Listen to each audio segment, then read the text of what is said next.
की ज्या प्रभागामध्ये असंख्य वेळा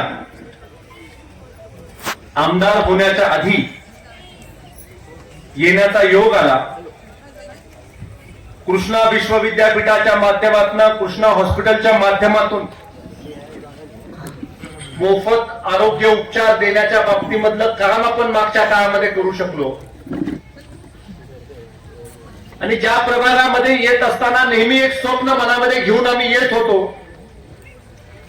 की कधी काही आपली सत्ता येईल त्यावेळेला हक्काचं घर या विभागामधल्या लोकांना आपण उपलब्ध करू.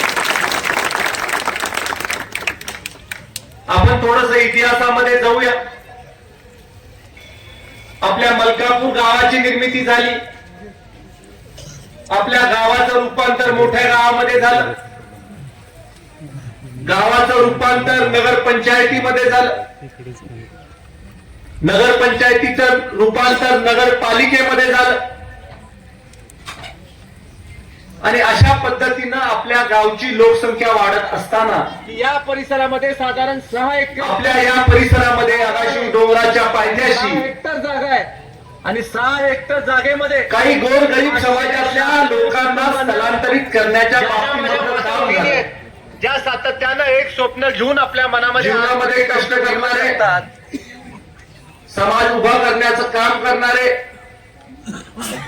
असंख्य उद्योगधंद्यामध्ये हातभार लावणारे असे असंख्य चांगले सद्गुणी लोक आपल्या या परिसरामध्ये आले. ज्या वेळेला आपले हे लोक या परिसरामध्ये आले तो काय 1995चा होता. 30 वर्षापूर्वीचा हा कालावधी होता. आणि 30 वर्षापूर्वी माझ्या माहितीप्रमाणे 140 कुटुंब इथं राहायला आली, इथं स्थलांतरित झाली. स्थलांतर आपलं होत असताना एक गोष्ट झाली की ही जागा कराड नगरपालिकेच्या 7/12वरच होती. आपलं स्थलांतर झालं पण आपली जमीन कधीच झाली नाही. आणि 30 वर्षानंतर अनेक लोकांनी संघर्ष केल्यानंतर, अनेक लोकांनी पाठपुरावा केल्यानंतर जमीन आपल्या नावाची झाली. कराड नगरपालिकेच्या नावाने जो 7/12 निघत होता तो 7/12 मलकापूर नगरपालिकेच्या नावाने आता निघायला लागला. अनेक लोकांनी याच्यामध्ये पाठपुरावा केला आणि आज हा 7/12 मलकापूर नगरपालिकेच्या नावाने आता आपल्याला निघायला सुरुवात झालेली आहे.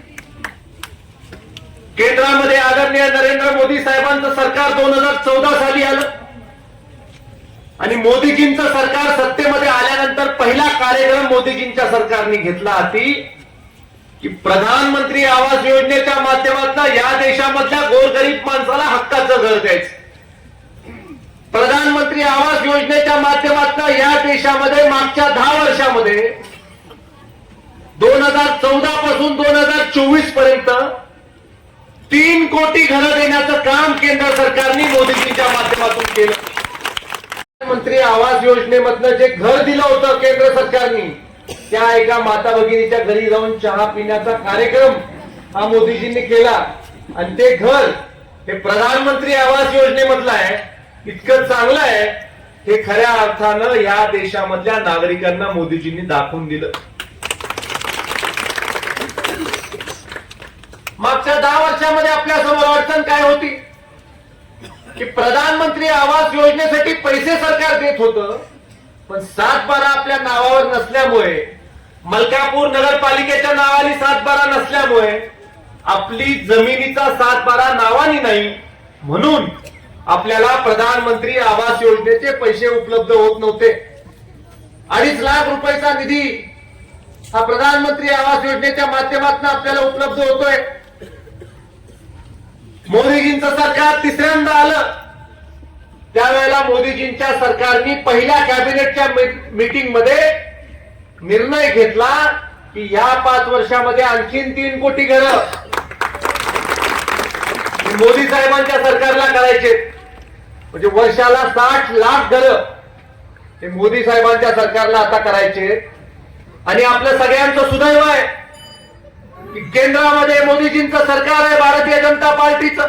राज्यामध्ये देवेंद्र फडणवीस साहेबांचं सरकार आहे आणि आज जर का तुम्ही या सगळ्या लोकांना आशीर्वाद दिला तर मलकापूर नगर परिषदेमध्ये भारतीय जनता पार्टीचा नगराध्यक्ष आणि भारतीय जनता पार्टीचे नगरसेवक हे बहुमतानं निवडून जातील आणि जर का 23-0 या आपल्या घोषणेप्रमाणे आपण तिथे निवडून जाऊ शकलो तर मी खात्रीने तुम्हाला सांगतो की या मलकापूरची कुठलीही समस्या राज्य आणि केंद्र सरकार बाकी ठेवणार नाही या कार्यक्रमाच्या निमित्तानं आपल्याला सांगू इच्छितो.